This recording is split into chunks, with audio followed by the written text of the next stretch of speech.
doesn't mean it didn't exist. And that's, again, all these fallacies come into play when you're reading these supposed scholars that are deliberately deceiving you.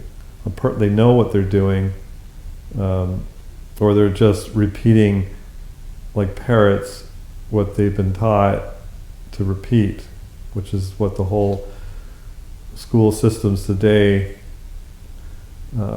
do to people. So animal magnetism, also known as mesmerism, was a name given by Mesmer, blah blah blah, to believe in invisible natural force possessed by all living things, including humans, animals, and vegetables. He believed that this force could have physical effects, including healing, and he tried persistently, but without success, to achieve scientific recognition of his ideas. Well, he did receive recognition of his ideas, so that is another falsehood right there.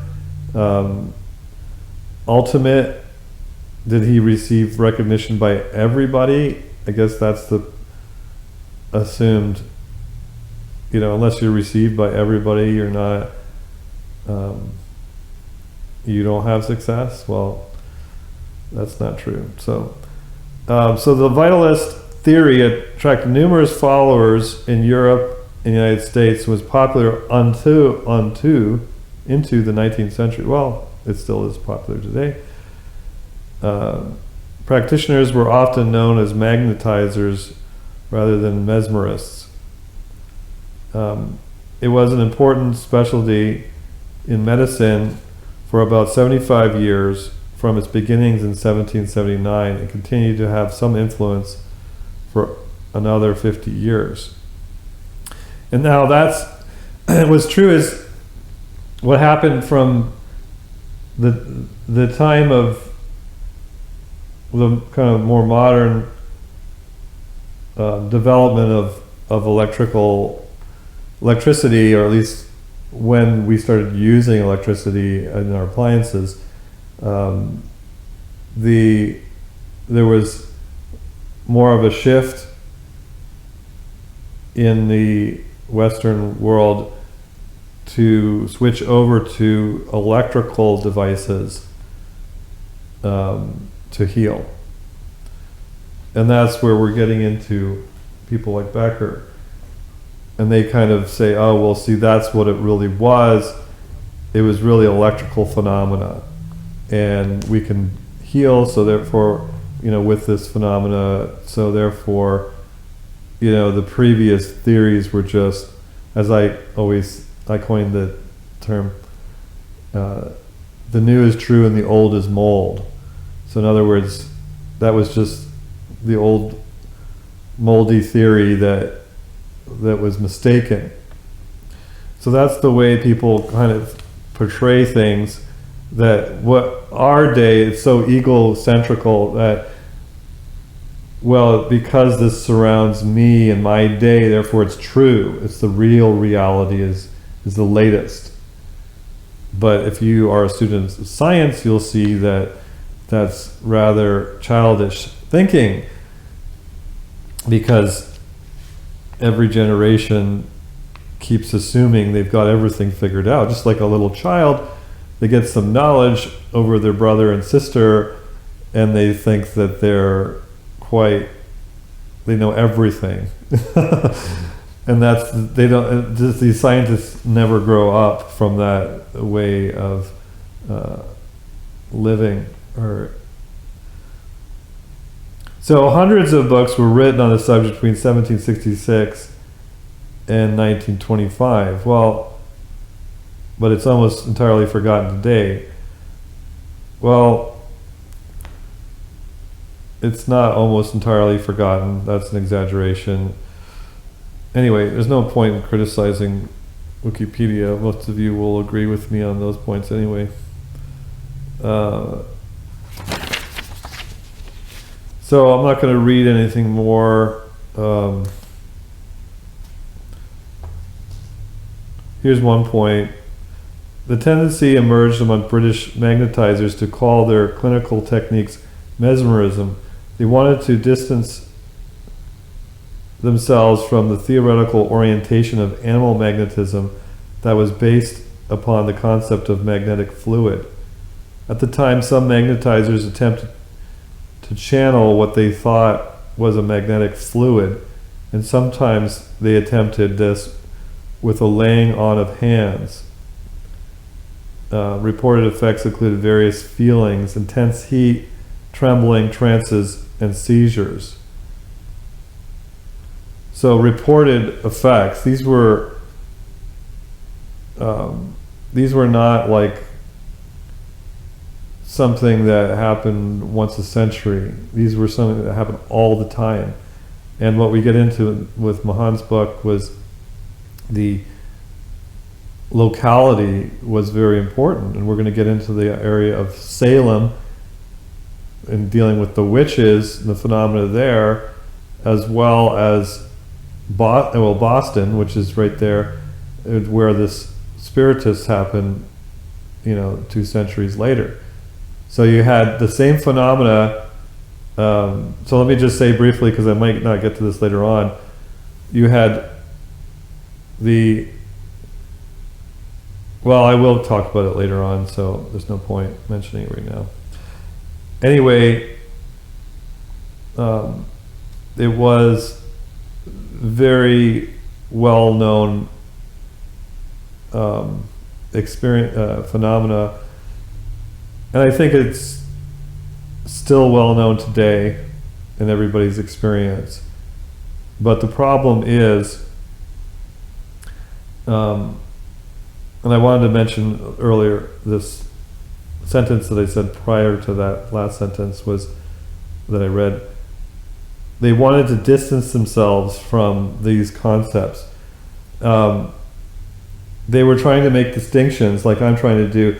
And what's interesting is it's very important to read these old writings, because they hadn't come to these overgeneralized, oversimplistic categories of mentalities that people have, where they just dismiss anything that doesn't fit in their category. And so when you read these people, they were pioneers. They were just dealing with the facts at hand. And the language that they're using is not important. This is why I love, from the 17, 18, 1900s, because you read these people that were practical. They were just taking things as they were appearing. They were reporting it. They didn't have any category to maintain. They didn't have any. Well, everybody struggles with those, with prejudice and trying to do that. But they didn't have the false categories that we have today, like you see at Wikipedia or all in the colleges, where the establishment tells you if this is acceptable or not, and then ridicules anybody. So I just wanted to mention that, because again, those points that I make here in these videos are far more important than the content that we're even talking about, because unless you can properly evaluate the process and your methodology, unless you have control over that, where you're not being biased, then you're going to be believing falsehoods, or you're going to be making mistakes. So your methodology is the most important thing. Otherwise, you have nothing. So now, one of the points mentioned by the previous articles were the Qigong, however you want to pronounce it, as translated from the Chinese, is literally life energy cultivation. It is centuries-old system of coordinated body posture and movement, breathing and meditation, used for the purposes of health, spirituality, martial arts training, which is what I'm going to talk about today in some detail. With roots in Chinese medicine, philosophy, and martial arts, Qigong is traditionally viewed by the Chinese and throughout Asia as a practice to cultivate balanced Qi, translated as life energy. So we're talking about a huge part of the population of the world who has believed these things for thousands of years. And, so here's a different entry which contradicts these other statements, as if nobody believes these things anymore and what have you. It's just, these are very similar ideas in different language. And then with the various cultures, you have wrong associations. In other words, there's various ideas grouped together that became a system or a religious or philosophical belief system in which there's error within the relationships between these ideas, or some of the particular ideas themselves, and the various phenomena. And so you have people in the Western world just grouping that all, just rejecting everything associated with that religion or that philosophy, even though much of it is true. Some of it is fundamentally wrong. Obviously, I'm a Christian. I'm not a pantheist, and so the pantheistic views don't follow from the concept of the key and all that. And I will say this, it's not part of this subject matter, but I will make the point that when you think of, that's why I try to make the subtle distinctions between life force itself, willpower itself, the actual bridge between the mental and the physical and so forth. All these distinctions are important because while the universal material world is, you could say, in a sense, one, I mean, it's obviously distinct in itself, but you can look at it as a one. There's a vast difference between the material world, the creation, right, and personal consciousness, which is not one. Like the whole, all consciousness is not one. So there's a massive fallacy in grouping those two things together. That there is a distinction between consciousness and the physical world, and there is mind over matter. So, but I want to say that just because somebody is a pantheist, or just because they believe, their particular religion has these various attributes to it, or various parts of the religion, isn't false, just because some of it is, right? And this is what this whole reductionistic, biased, reactionary tendency does. So I'm not afraid of acknowledging the truth wherever it comes from. And this is where in Christian circles people do that. They are afraid too of other beliefs, or what they think is another belief, when in fact it's completely consistent with their belief system as well. So we need to make these careful distinctions so that we don't misunderstand people and don't reject people merely for mistakes that they have on certain, especially in terminology, definitions. This is a very common thing that people do, is they overreact to key words. So we'll talk about the key or chi a little bit later.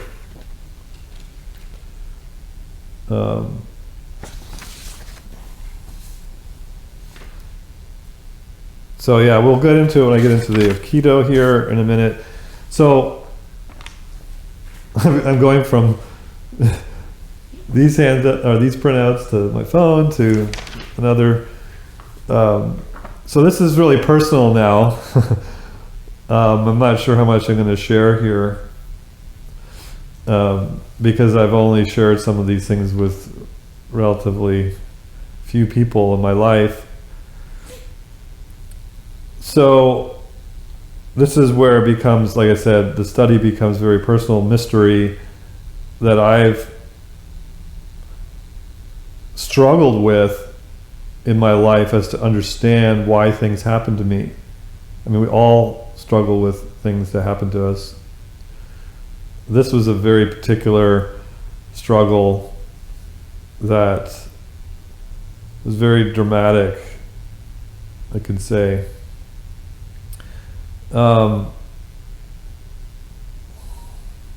Okay, so before I get into just some brief things, and we're going to read a paragraph in a minute.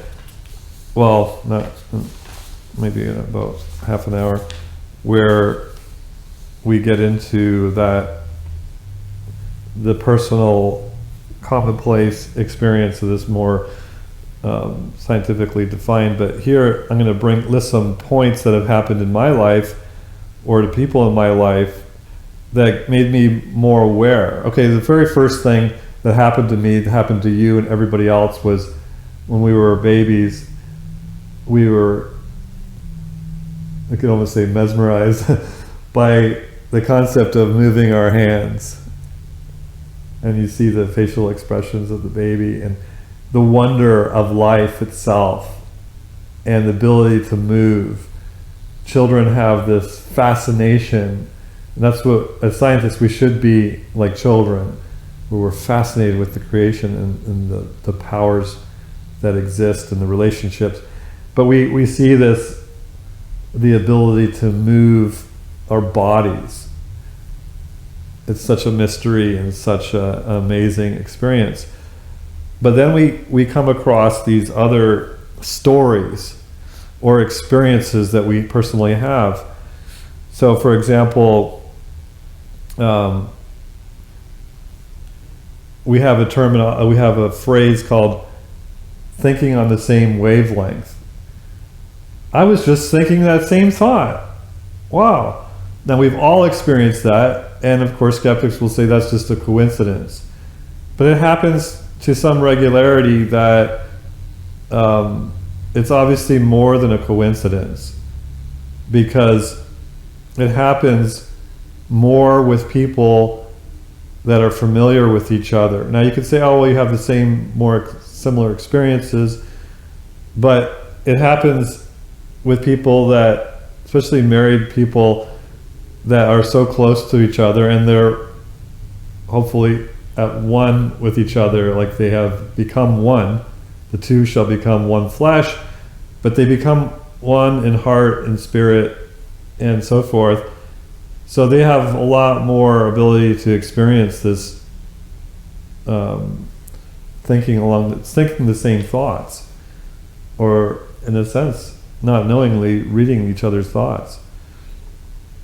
And you find this where people will say the exact same words at the same moment.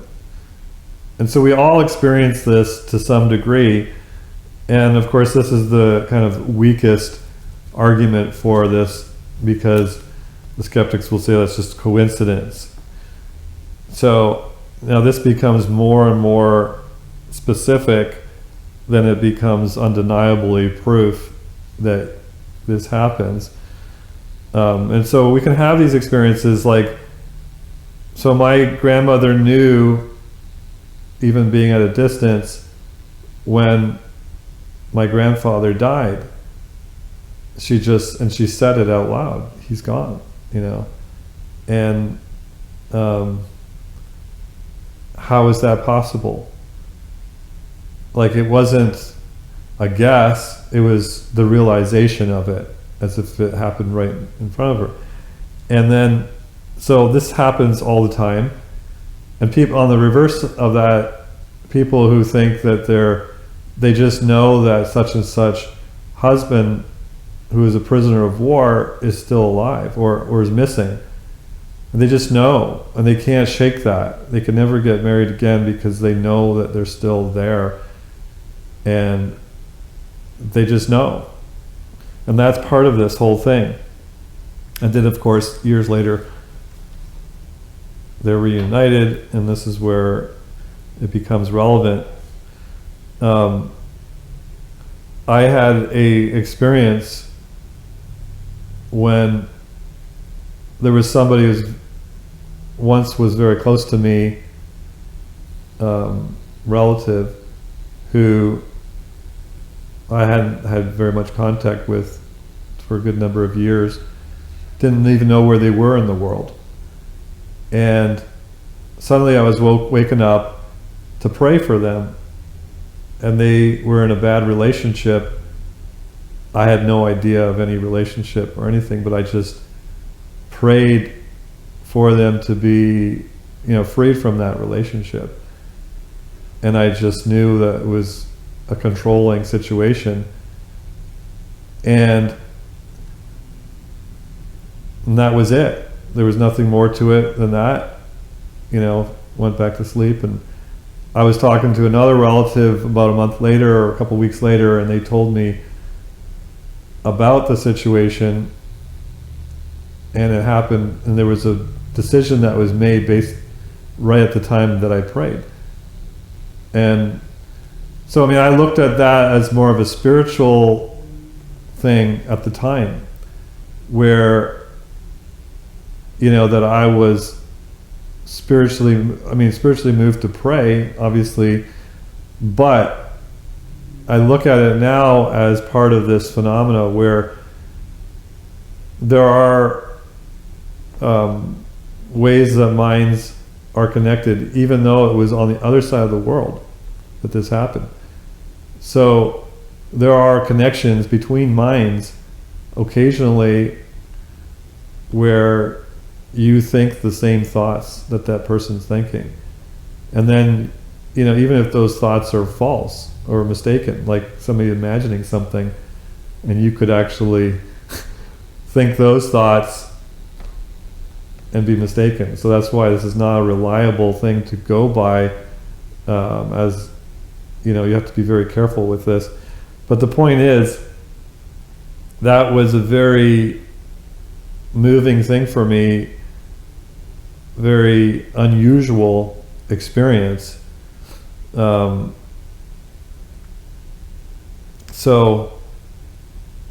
anyway, so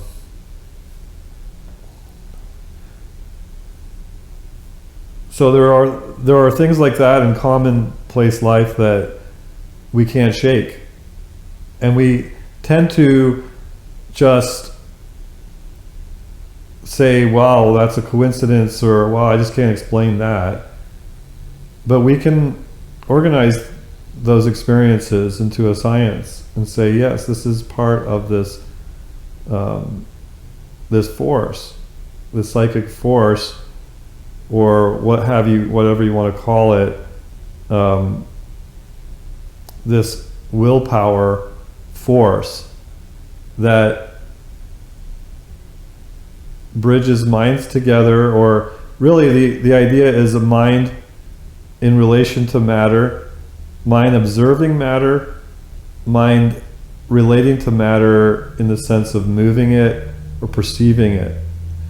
So in this case, the mind, the brain is a reflection of the mind in the sense, so that the brain, I guess, of another individual is observed, not just your own brain. However it is, it's a mind with matter relationship. And you can have one mind moving objects or perceiving those objects in places that are remote. And that's hard to think of, or to accept. So I just have some personal notes here that relate to kind of other subjects, but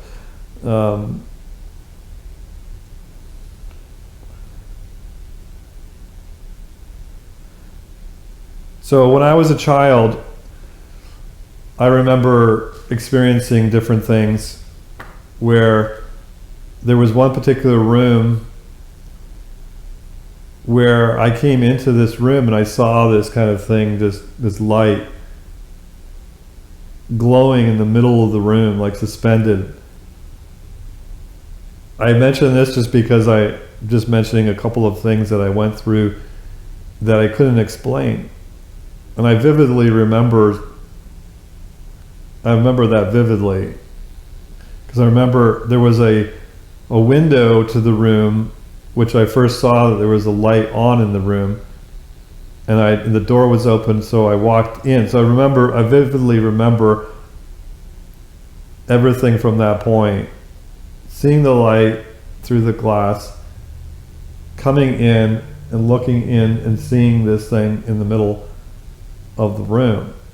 And then of course I just got out of there, was really freaked out. So I don't claim to actually understand anything more than what I've just said. I don't opinionize, but that's something that happened along those lines that I can't explain. In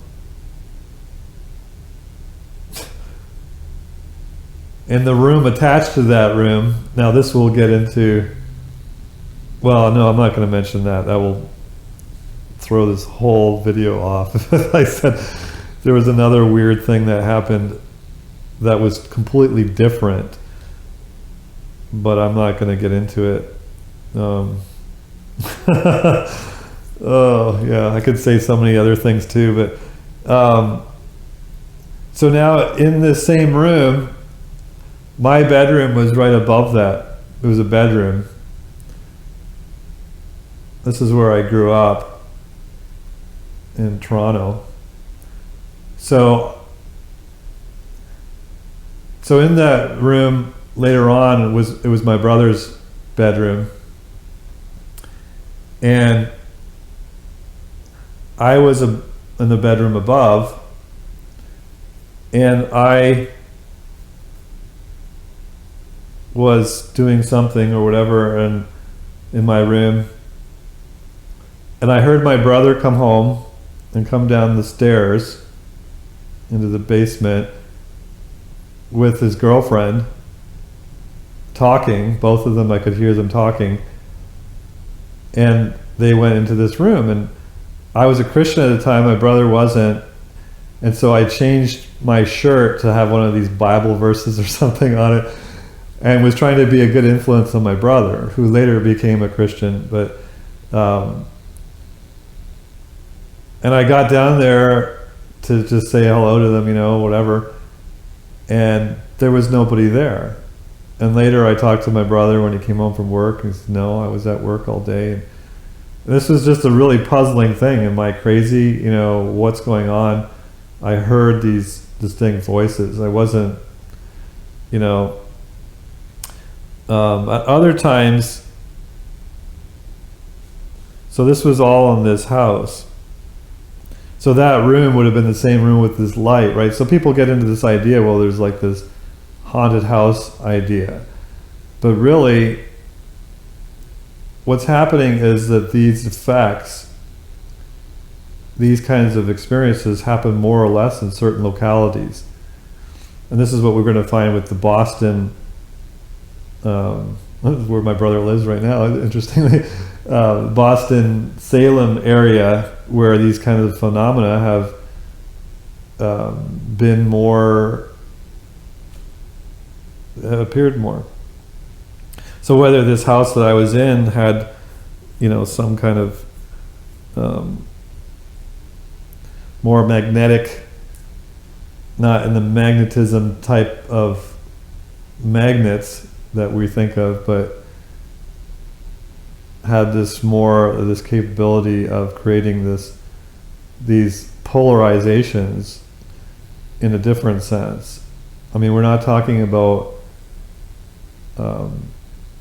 magnetism in relation to iron and metals, because we're talking about things that are like wood, biological substance, cells and non-metallic objects moving around, or so we're not talking about the same thing, and that's where people are confusing the two with the similar words. So I had another experience after I became a Christian. I was on the streets and witnessing to everybody about the grace of God, and talking to people all the time, and as such I came across people of all religions and experiences, and I came across people that were demon possessed, and which I prayed for and helped delivered at times, people who had spirit guides. It was interesting, something about me that's a little bit different is that people spontaneously confess things to me, and I'll never forget is people just telling me that they had some kind of spirit guide, and I just started praying for them, and various things happen, which is another whole subject, but at that time, at times when I was praying, like personally, I guess you can come into a trance-like state because you're fixated on the object of your prayer, on God, on your own introspection and what have you, and you can go into that kind of half dream state and even fall asleep. It depends on how long you're praying or whatever. And at times I experienced some crazy stuff. Now, I'm not sure how much I'm going to share here because it gets really, really personal, but needless to say, not needless to say, but when I was fairly young, I watched all the horror movies, and it was really bad, very bad influence on me. So I guess that you could say I became dull to any fear. But when I experienced what I perceived to be demonic activity attacking me personally, I came, what I felt was face to face with real fear, real stuff that I'd never seen in any of the horror movies. And so I experienced things that would take a long time to explain. And then after my brother became a Christian, he experienced the same things. And I watched my brother once, like I remember I was at the computer typing out something, my brother fell asleep on the couch beside me, and I watched him go through an experience where he was literally paralyzed and came out of it. I could see that his body was in this state, and then he told me immediately what happened, where he went through this experience where he was completely paralyzed. And it was a very fearful experience, and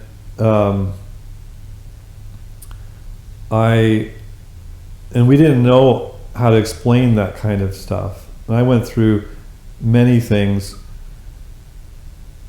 at this time, and what was interesting is when that experience happened, verses would come to mind in which were prayers of deliverance, and suddenly it was all over.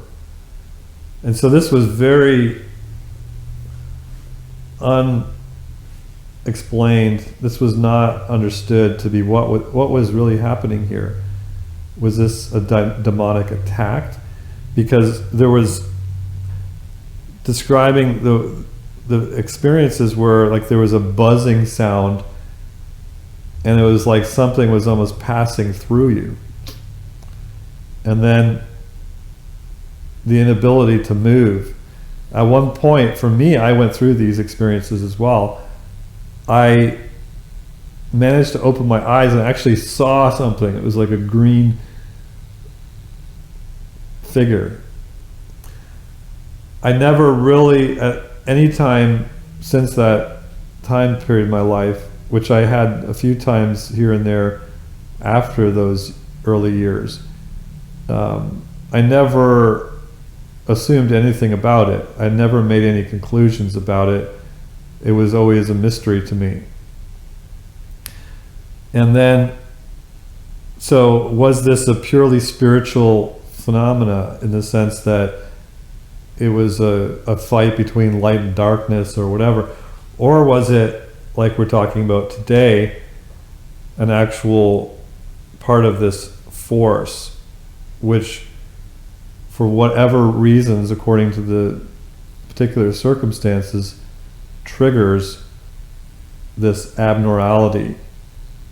Now, when we talk about somebody being, I worked in mental health really just after that time, or even during that time actually, for 3 years, working with people that were physically and mentally challenged.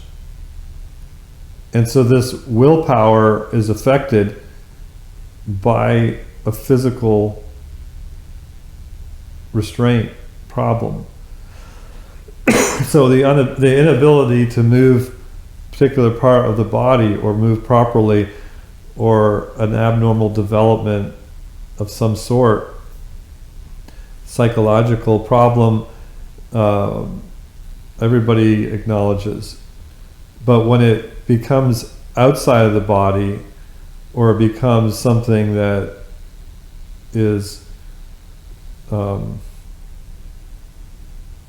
doing something really unusual outside of the body or even inside the body, like people actually levitating or moving an object, or seeing or hearing things, then we get really scared, for one. And in that fear, we can jump to conclusions, and we can be mistaken about certain things, or our imagination can take over in a sense. So this is where it's easy to sweep everything under the carpet, like, oh, well, you had some kind of whatever experience. But when others can observe it while you're not going through it or whatever, then it becomes more solidified as actually happening. So there are elements to this where, for example, like I said, if people can read another person's mind, and what's on that person's mind is just what they're imagining, then that person can perceive something that's merely imagined. And that's what I'm getting at. Like a dream. When you go when you're having a dream, you can usually sense that you're dreaming, but sometimes it can be so moving and so vivid that it almost feels like it's real. And then in memory, you could remember that dream and forget the difference between the real world and the dream world. So all these things you have to distinguish and be very careful. Just like memory. Memory can be mixed with the imagination memory. So it's very important. I remember this happening. Well, and this is where, like, the media is an example, constantly creating a false narrative about whatever subject, and then people believing it as true. I know it because, this is the narrative always repeated. So if you remember the mistake or a different part of something, like if you're thinking about a subject and you think one way or the other, and you might remember the wrong part. Yeah, you probably get what I'm saying, so I don't need to enlarge upon that. But anyway, I went through these things. I talked to every pastor I could find. Nobody had any answers for me. This wasn't any kind of possession. I was never in, nor was it, I'm looking at it as oppression. No doubt I was under spiritual attack for different reasons.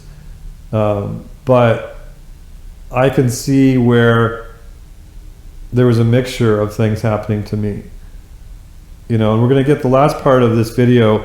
I'm going to talk about providence and how all this relates to our relationship with God and Him providing for all of our needs. They're not miracles per se, but that God can change dynamically the things around us in a providential way is a matter of Christian experience. And even non-Christians can experience that too, to some level of God gives good to all those, to everyone, you know, the righteous or the unrighteous or whatever. And so this is very important as the final application of this, rather than the bad application of this, the exercise, so to speak, of this force, the development of this force. Is a very big subject that I can't tackle today, but the point is that I'm focusing on the fact of this phenomena more today than all the related topics that relate to those facts. So again, this half dream state is kind of like a trance state. So there's various levels of trance. So you can be, the idea of a trance is that you're insensitive to the physical world to a sense. Like, in other words, you're fixated on something else, and even though something could be happening around you, there's some kind of impediment or difference. And I think, you know, if we go into the idea of watching TV and listening to modern music, they are deliberately putting you into some kind of partial trance state, and there's actually trance music, you know, but the idea is putting you into this certain rhythms, frequencies that are bombarded upon you, and you're manipulated on purpose. It's a science on purpose to put you into a suggestive state. So all that is important to understand to some extent, to protect yourself from being manipulated. And so there are obviously, there's a whole technology, and I talked about this about 2 years ago probably, one of the videos where I talked about the various patents from 20 years ago that showed and actually clearly stated that this can be used for evil purposes, where, you know, the TV monitors, computer screens, putting these low frequencies, you know, from half a hertz to 2.5 hertz kinds of frequencies, manipulate your feelings, but putting you into some kind of trance state. And I also talked about patents and processes where if you disrupt that frequency every 1/10 of a second, you become still in self-control. At a cellular level, your cells can still maintain self-control in the sense where they are not being so manipulated. In that case, they were talking about the cancer-causing processes being prevented by disrupting the constant frequency every 1/10 of a second. They first found that interrupting it every second reduced the cancer-causing processes, but then disrupting it every 1/10 of a second completely disrupt it. So these are important things that I'm, you know, in the process of studying and bringing out. And my goal is to create, with science, is to create shielding. That's one of my biggest goals, to create, you know, holistic healthy environments and shielding from those things that you cannot avoid, just being in the world. Anyway, I went through many different things. So another example I'm going to give is there's many other different kinds of things that I've experienced in my life, which relates to this subject matter. And as a young man who was in a gang, actually, in my early teenage years, I was involved. I became part of a club, a martial arts club, which was teaching both kickboxing. I first looked into kickboxing, and then I found a particular club that my gang members were going to, and it was a mixture of kickboxing, street fighting, and Hapkido, which is quite opposite to the intentions that we had. Now what's interesting is the word martial arts comes from Mars, and the god of Mars, the god of war. So that's where the term comes from.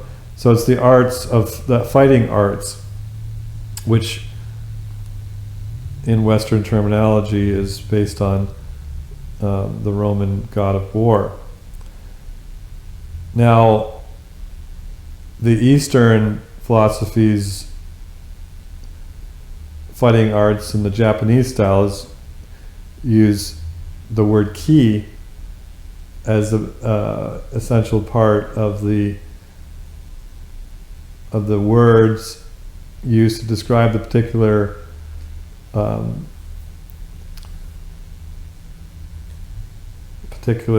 style, techniques.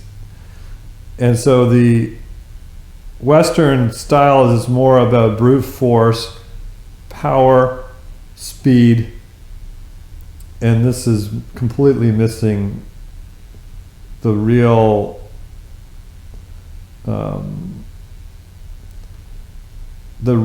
fighting arts. And so anyway, as a young man, 14, 15, I was going to this club, and I was always trying to excel and be the best physically. And this was grueling. We did workouts there that were, I've never seen anything since. 2 hours to the point where our bodies were steaming. Spring, summer, winter, fall, it didn't matter.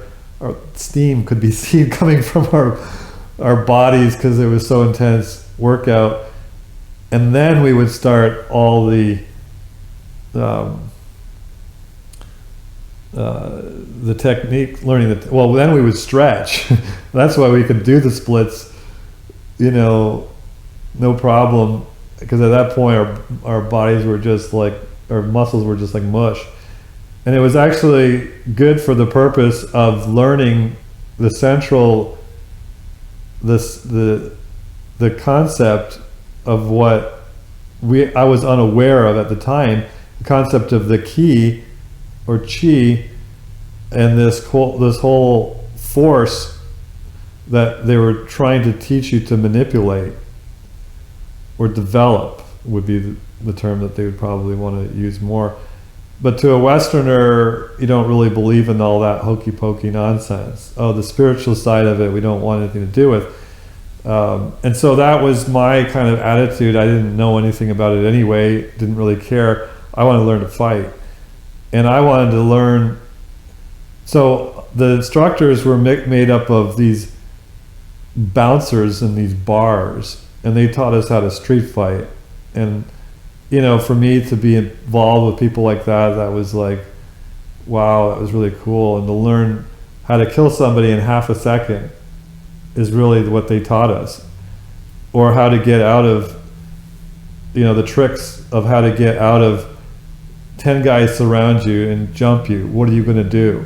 How are you going to get out of that? That's what I was so insecure in my life because of various things that happened to me as a child. Was always so insecure until I could feel confident that I could take anybody in the room. and so that led me to these various experiences personally, wanting to control. And that's part of what this video is about, dealing with being open to all truth and where to place that fear of lack of control and how to take the right control. And of course, there's numerous people selling false gospels in response to that need that everybody has. So for me, I went into Hapkido, but it was more just to learn the fighting.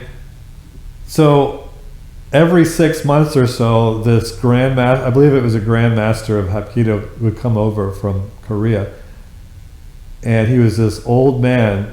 It wasn't the founder of Aikido because he had died a few years before that. So it must have been one of the students. I don't remember the name. But this guy, we were dumbfounded. He was relatively small, old man, and with just his thumb. I remember it was just his thumb. He could throw everybody around. Doesn't matter. I mean, some of these guys were like 300-pound muscle, like I said, bouncers, and they were very skilled in these arts already. And so we were amazed. And at first it looks fake. So to compare it, and I'll go into Aikido, which is what I did later on.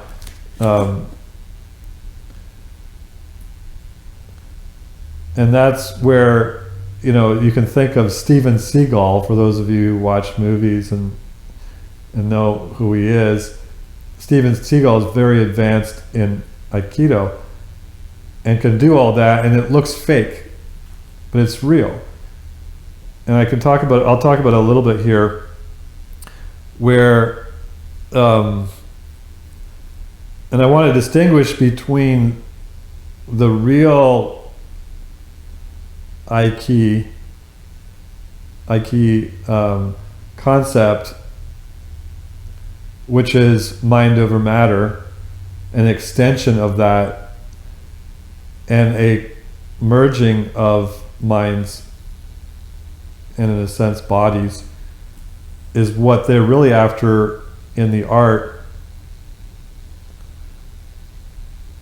But even in the techniques itself, when you look at the dynamics of it, it makes sense. And so that's all I was really focused on, especially the early years when I was doing Hapkido, which is very similar. There's distinctions, but it was a lot more feet action than Aikido. But what happened was, we would see this look like a dance.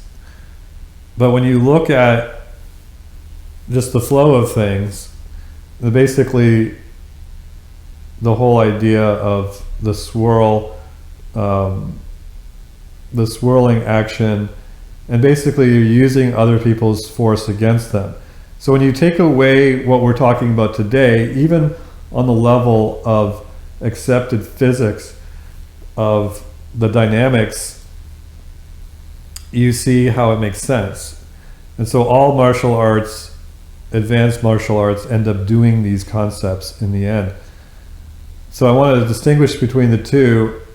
So again, any Aikidoist who is really properly trained, and not a lot of them at the lower levels are just doing a dance and they're not understanding really how to do it properly. But any true Aikidoist will not only, there's several things about them which we're going to talk about here. They will never hurt somebody, otherwise they don't know what they're doing. So they will be a purely passive response, unlike a Steven Seagal who is taking action in his own hands, in his own movies, whatever. But they are purely diffusing a situation. They are only seeking harmony. But a true skilled Aikidoist won't, if they were to go into a mixed martial arts, they would never throw the first punch. They would purely defend, and they would always win. And that's why the mixed martial arts is moving more and more towards that way. But once it gets to the point where it gets into the pure system, the two fighters would never throw the first punch. Because when you throw the first punch, you're off your center and you become vulnerable, and then you can deal with that. The person can deal with that because they've made themselves vulnerable. But so from a purely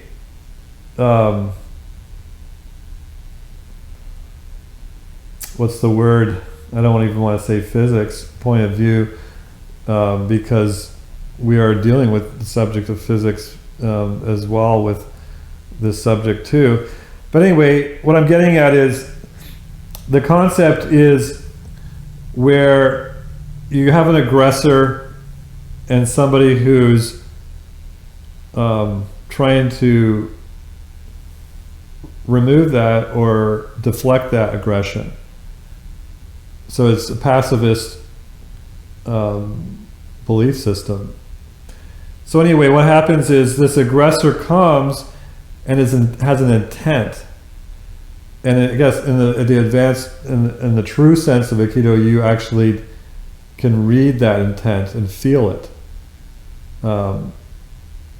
So in my experience later on in Aikido, when I was tested, I didn't understand quite this at the time, but I was blindfolded and I had to defend myself from, I think, 4 different people. And these were, more skilled than I was. And I was able to determine where they were throwing punches and block them. And I really wasn't expecting that to happen. And you could say, oh, well, you can hear it and you can sense that. But the thing about it, what I learned in the sparring was, I was very good at sparring. And the thing about sparring is that you can't actually respond to what you see. Because people are throwing punches and kicks at you, well, at least the punches, faster than you have time to respond to. So you actually just kind of, I guess you could call it into a slight trance state where you're just feeling it. Feeling the force, Luke, and so what happens is, I guess you're getting to the point where you can feel the intent of the other person and you respond to it. And that's how the theory goes. And you can believe or disbelieve that. It doesn't really matter to me. And I'm not saying whether that is a good or bad thing. So don't judge me for those of you who are like, oh, Rick, you got yourself into the occult and you're all messed up. And that's not what I'm recommending or suggesting. What I'm saying is, this is what I went through, this is what I experienced, and you can deal with it however you want to. But anyway, when I went through this, so the idea is that this person has this intent, whether you get into recognizing that or perceiving that intent, or whether you perceive that intent by just physically seeing their intent, with their aggression. The point is, if they are truly committed and they're not faking it, like a lot of times in the classes, people go through the motions and they don't have any intent, so it doesn't work, the response technique, because they're not really intent, right? They're intent to just go like this, and that's not an intent. You have to follow through, like you're really committed to striking that person. So that's what we always had to go through in class, where you have to really have the intent. You can't fake it, otherwise the guy can't do the proper response.